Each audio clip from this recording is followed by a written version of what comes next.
Hey, it's Chris. Got some true crime for you this week as I tell you about the infamous poison Halloween candy case in Houston back in the 70s. I also have a couple of funny stories, some ghost stories, a ghost story, birthdays, entertainment news, and sports.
You're listening to The Chris Carlisle Show, hosted by me, Chris Carlisle.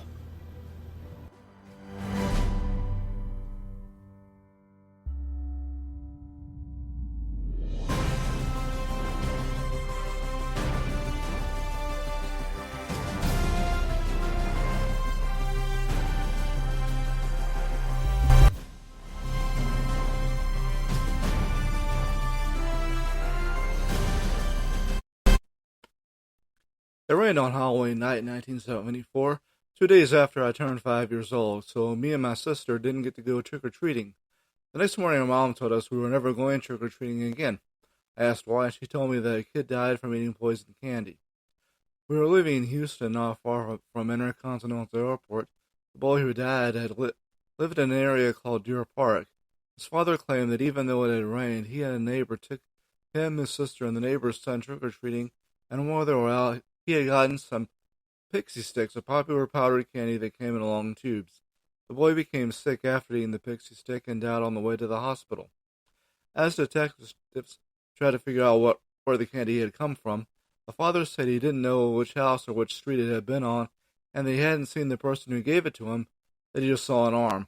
It took him around he pointed out the home of an air traffic controller at Hobby Airport, but the man was working Halloween night, and his wife and daughter had turned out the lights when they had run out of candy. This made them focus on the father as the prime suspect.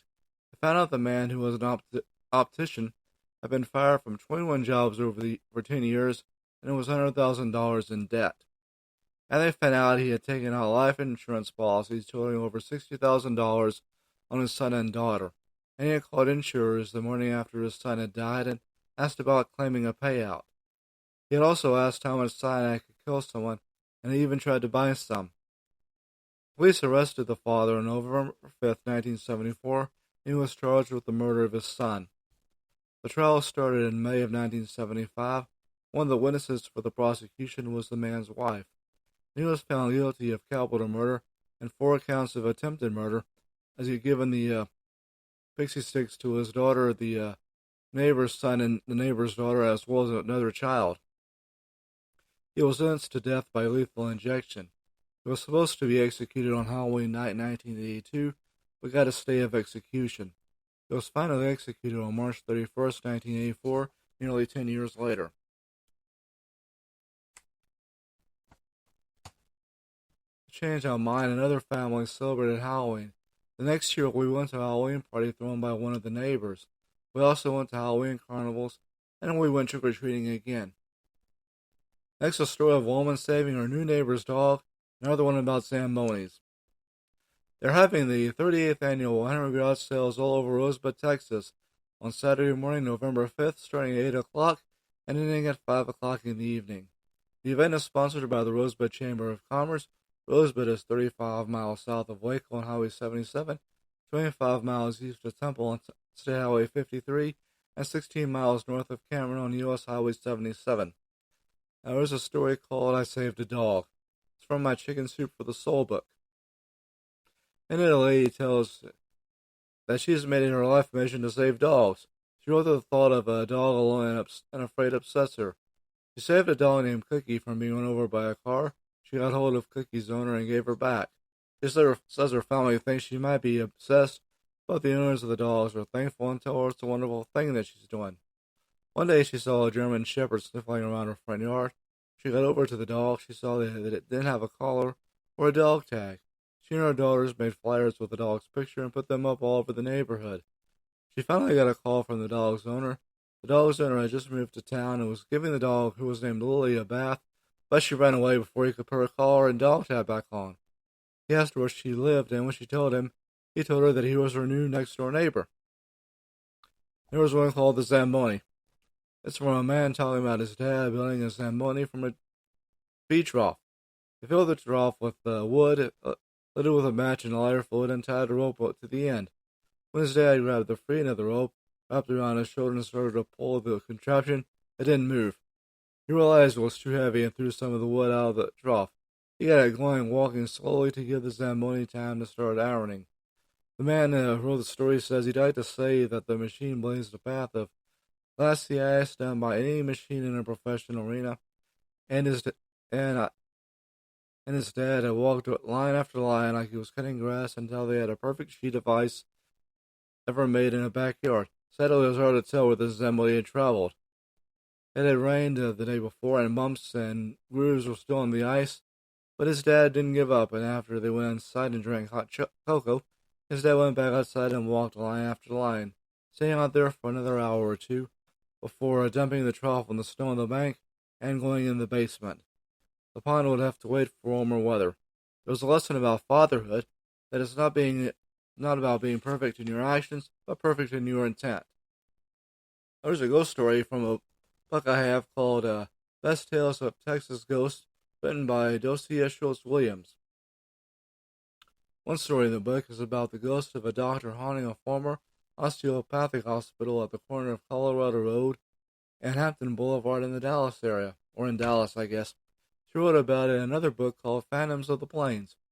She got it from a friend of hers in Fort Worth who, along with a partner, probes a lot of poltergeist encounters in Tarrant County and the rest of Texas. They call themselves ghost stalkers. The medic who worked at the hospital one time remember nurses talking about seeing a ghost stalking the second floor. It's supposed to be the ghost of a doctor from the hospital who committed suicide. The medic said he saw the ghost of the doctor in summer of 1983. He got a call with several other EMS technicians. They got to the scene of a self-inflicted gunshot wound. The patient was rushed to the hospital, but was pronounced dead a few minutes later. The medic later went on break, and when he was there, one of the nurses told him she had seen the ghost of the doctor. He turned and looked through the glass window of the break room and saw a doctor wearing a white doctor's coat, carrying a stethoscope, walk from the ICU, accompanying a man with his arm around the man's shoulders as if he were consoling him. The medic was startled to recognize the man with the ghost doctor as a suicide victim earlier in the night. The medic followed the two figures to a door leading to a stairwell. Later, the medic and the nurses found out the man and the doctor had killed themselves because they were facing money problems.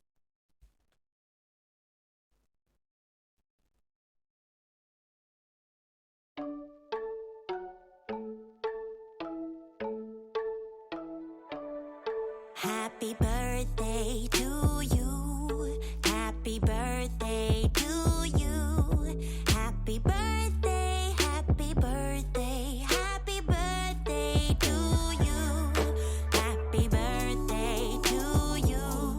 Happy birthday to you. Happy birthday, happy birthday, happy birthday to you. Okay, actor John Lithgow, actor Viggo Mortensen, Judge Judy Shineland and actor Christopher Lloyd have birthdays coming up.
In the news, here's something I found from the Good News Network website email. A truck driver from Texas is called a hero after saving a police officer who got pinned in his car after a crash. The incident happened October 4th near Forest City, Arkansas. The driver saw the trooper's car on the side of the road. Every other car was just passing by without looking to see what was wrong. He stayed with the officer until first responders arrived and he was airlifted to a hospital. In sports and college football top 25 action over the weekend, number 1 Georgia beat Vanderbilt 55-0. Number 6 Tennessee upset number 3 Alabama 52-49. Number 4 Clemson beat Florida State 34-28. Number 5 Michigan beat number 10 Penn State 41-17. Number 9 Ole Miss beat Auburn 48-34. Number 13, Texas Christian beat number 8, Oklahoma State 43-40. Number 18, Syracuse beat number 15, North Carolina State 24-9. Kentucky upset number 16, Mississippi State 27-17. Number 20, Utah beat number 7, Southern California 43-42. Number 22, Texas beat Iowa State 24-21. Number 24, Illinois beat Minnesota 26-14. And Georgia Southern upset number 25, James Madison 45-30. The updated AP Top 25 has Georgia at number 1, Ohio State at number 2, Tennessee at number 3, Michigan at number 4, Clemson at number 5, Alabama at number 6, Mississippi at number 7, Texas Christian at number 8, UCLA at number 9, Oregon at number 10, Oklahoma State at number 11, Southern California at number 12, Wake Forest at number 13, Syracuse at number 14, Utah is at 15, Penn State at number 16, Kansas State 17, Illinois 18, Kentucky at 19, Texas at 20, Cincinnati at 21, North Carolina at 22, North Carolina State at 23, Mississippi State at 24, and Tulane at 25. NFL games. Washington beat Chicago 12-7 on Thursday night. Sunday's games. Atlanta beat San Francisco 28-14. Cincinnati beat New Orleans 30-26. Indianapolis beat Jacksonville 34-27. Minnesota beat Miami 24-16. New York Giants beat Baltimore 24-20. New York Jets beat Green Bay 27-10.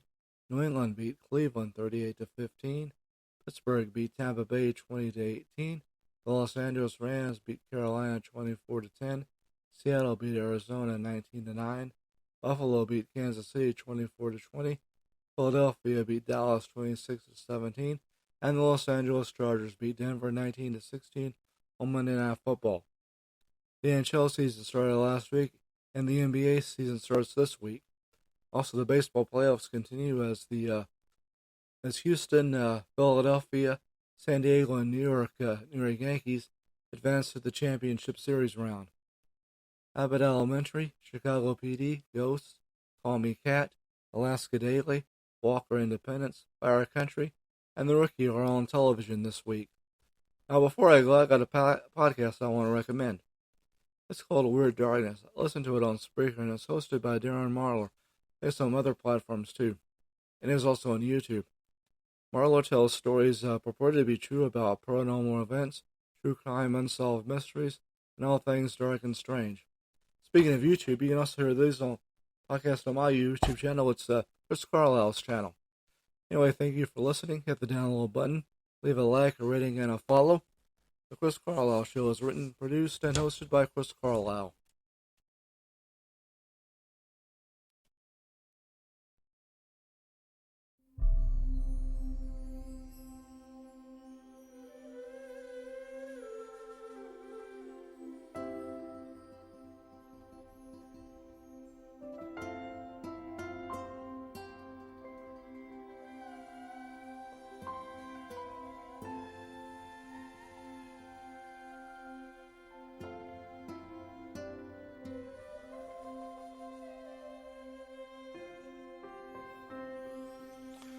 Hi, I'm Chris, and thank you for listening to my podcast, The Chris Carlisle Show.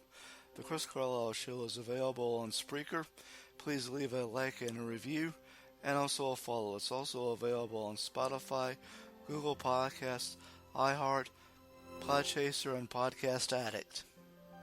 And now, ladies and gentlemen, our national anthem.